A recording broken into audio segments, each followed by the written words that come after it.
This video contains explanation of topic transportation in plants, that is the transportation of water and mineral from the root towards the leaves of the plant. And this topic is from chapter number 6, life processes, class 10th biology.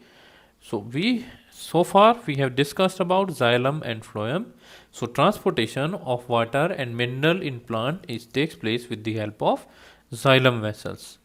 So what is the transportation of water and mineral in plant? Just a word by word explanation here.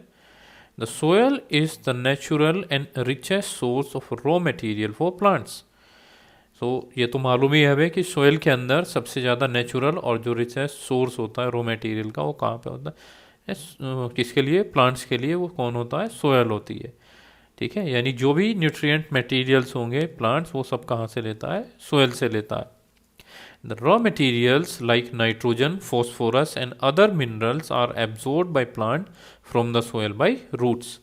यानी जो roots होती हैं वो raw material जैसे like nitrogen, phosphorus और जो minerals होते हैं उसे एब्जॉर्ब कर लेते हैं रूट से। ठीक है, रूट्स कहाँ से कर लेती है उसे, सोयल से। Then plants absorb water and minerals from soil by roots and transport to the leaves. और जो प्लांट है वो वाटर एब्जॉर्ब करती है और मिनरल सोयल से, और कहाँ पे भेज देता है, वो ट्रांसपोर्ट कहाँ कर देता है उसका, लीव्स में। यानी जो प्लांट है वो वाटर और मिनरल को एब्जॉर्ब कर रहे हैं सोयल से। ठीक है, और ये काम कौन करती है, रूट करती है, और बाद में उसका ट्रांसपोर्टेशन कहाँ पे कर दिया जाता है, लीव्स के अंदर।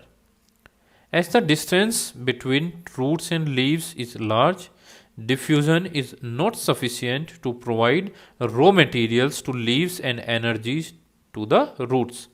यानी क्योंकि डिस्टेंस बहुत ज़्यादा होती है रूट और लीव के बीच में, तो जो सिंपल डिफ्यूजन की प्रोसेस है वो इस मटेरियल को ट्रांसफ़र नहीं कर सकती है। तो उसके लिए हमें कुछ ना कुछ स्पेशलाइज टिश्यू चाहिए होते हैं।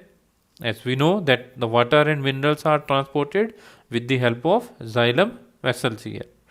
So vessels, tracheids of the roots, stems and leaves are connected to form a continuous system in xylem cells to transport water to all the parts of plants।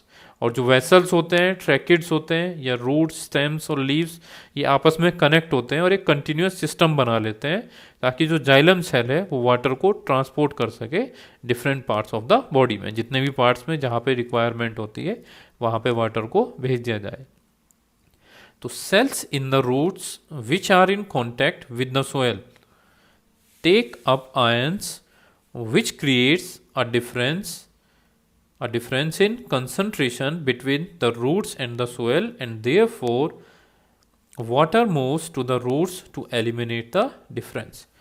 अब ये सबसे इम्पोर्टेंट पॉइंट है समझने के लिए कि जो सेल्स प्रेजेंट हैं रूट्स के अंदर वो किसके कांटेक्ट में रहती हैं, सोयल के कांटेक्ट में है।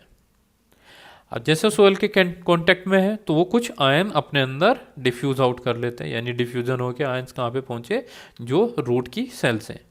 अब क्योंकि कंसंट्रेशन कहाँ पे ज़्यादा हो गई, रूट की सेल के अंदर कंसंट्रेशन जैसे ही ज़्यादा होगी तो वहाँ पे यानी वाटर जो होगा वो कम होगा, यानी जो सॉल्वेंट की क्वांटिटी है वो क्या होगी, कम हो जाएगी।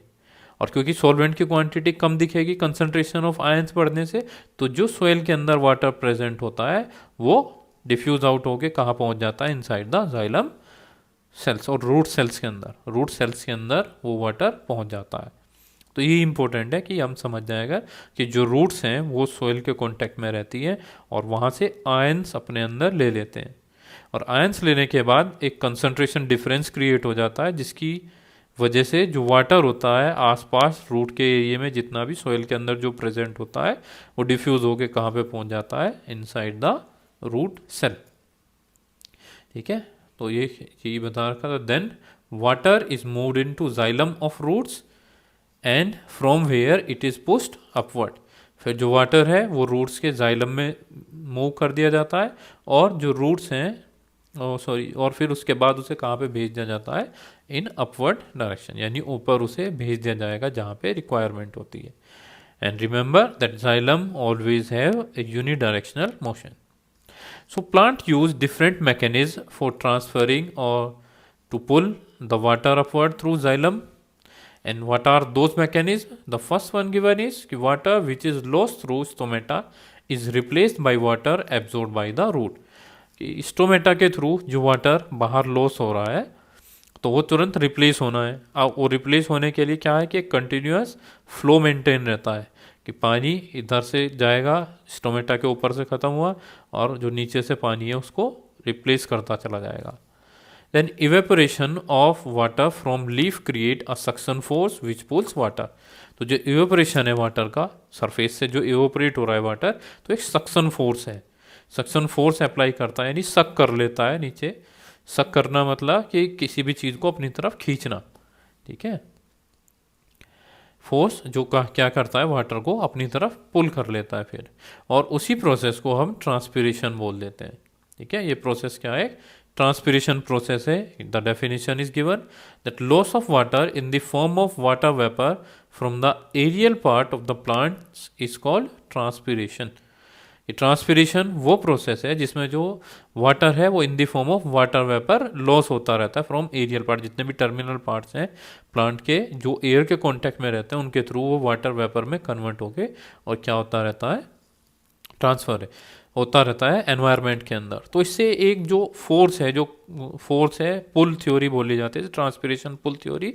ये ट्रांसपिरेशन फोर्स ही उसे मेंटेन रखता है। तो एक सर्किल जो है पूरी की पूरी एक साइकिल सी मेंटेन रहती है फिर।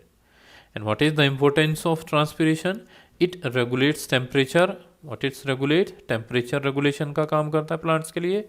It helps in absorption of water and upward movement of water and mineral, यानी ये एब्जॉर्प्शन करता है वाटर का और अपवर्ड मूवमेंट कर देता है वाटर और मिनरल्स का। And when stomata are open during the day a large amount of water is lost and thus the upward movement of water also becomes more.